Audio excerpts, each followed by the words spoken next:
नमस्कार दोस्तों, स्वागत है आपका हमारी खास सीरीज 12 ज्योतिर्लिंगों की यात्रा में। आज हम आपको लेकर आ गए हैं महाकाल की नगरी उज्जैन, जहां स्थित है महाकालेश्वर ज्योतिर्लिंग, जो 12 ज्योतिर्लिंगों में से एकमात्र दक्षिण मुखी ज्योतिर्लिंग है और इस ज्योतिर्लिंग का अपना ही दिव्य महत्व है। तो आइए जानते हैं इस चमत्कारी शिवलिंग की अद्भुत कथा, इतिहास और महिमा के बारे में। महाकालेश्वर ज्योतिर्लिंग उज्जैन में शिप्रा नदी के तट पर बसा हुआ है। कालों के काल बाबा महाकाल के इस मंदिर के दर्शन करने दूर दूर से हर साल लाखों की संख्या में भक्त यहाँ पहुँचते हैं।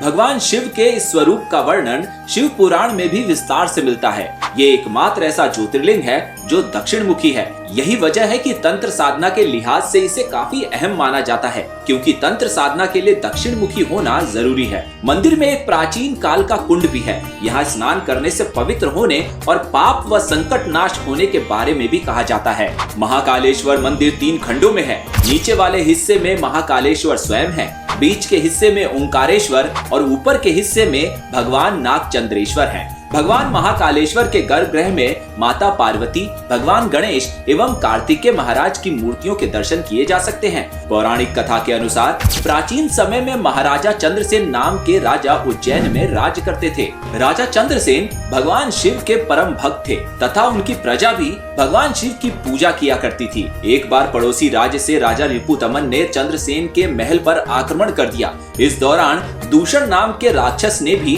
प्रजा पर अत्याचार शुरू कर दिया। राक्षस के अत्याचारों से पीड़ित होकर प्रजा ने भगवान शिव का आह्वान किया। तब उनकी भक्ति से प्रसन्न होकर भगवान शिव धरती फाड़कर महाकाल के रूप में प्रकट हुए और राक्षस का वध कर दिया। कहते हैं कि प्रजा की भक्ति और उनके अनुरोध को देखते हुए भगवान शिव हमेशा के लिए ज्योतिर्लिंग के रूप में उज्जैन में विराजमान हो गए। कहते हैं कि राक्षस के वध के बाद उसका भस्म महादेव ने पूरे शरीर पे श्रृंगार के तौर पे लगा लिया था। इसीलिए महाकाल की पूजा में भस्म का विशेष महत्व है। हर दिन ब्रह्म मुहूर्त में मंदिर में भस्म आरती होती है, जो पूरे संसार में प्रसिद्ध है और यही भस्म महाकाल का सबसे प्रमुख प्रसाद है। ऐसी धारणा है कि शिवजी के ऊपर चढ़े हुए भस्म का प्रसाद ग्रहण करने मात्र से रोग दोष से मुक्ति मिलती है।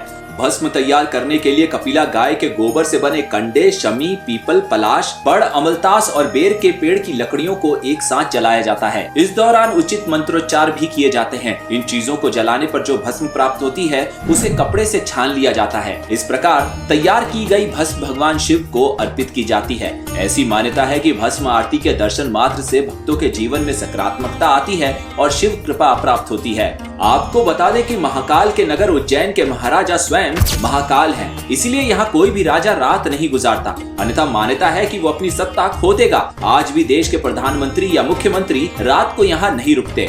उज्जैन को कालों का काल महाकाल की नगरी कहा जाता है। ये 51 शक्तिपीठों, 4 कुंभ स्थलों में से एक है। यहाँ हर 12 साल में पूर्ण कुंभ और हर 6 साल में अर्ध कुंभ मेला लगता है। जब सिंह राशि में बृहस्पति और मेष राशि में सूर्य का प्रवेश होता है तो उज्जैन में कुंभ का आयोजन होता है, जिसे सिंहस्थ के नाम से जाना जाता है। हर साल लाखों भक्त महाकाल बाबा के दर्शन के लिए आते हैं और उनकी भक्ति में लीन हो जाते हैं। अगर आपको ये वीडियो पसंद आया हो तो इसे लाइक, शेयर और सब्सक्राइब करना ना भूलें और अगले वीडियो तक जय बाबा महाकाल की।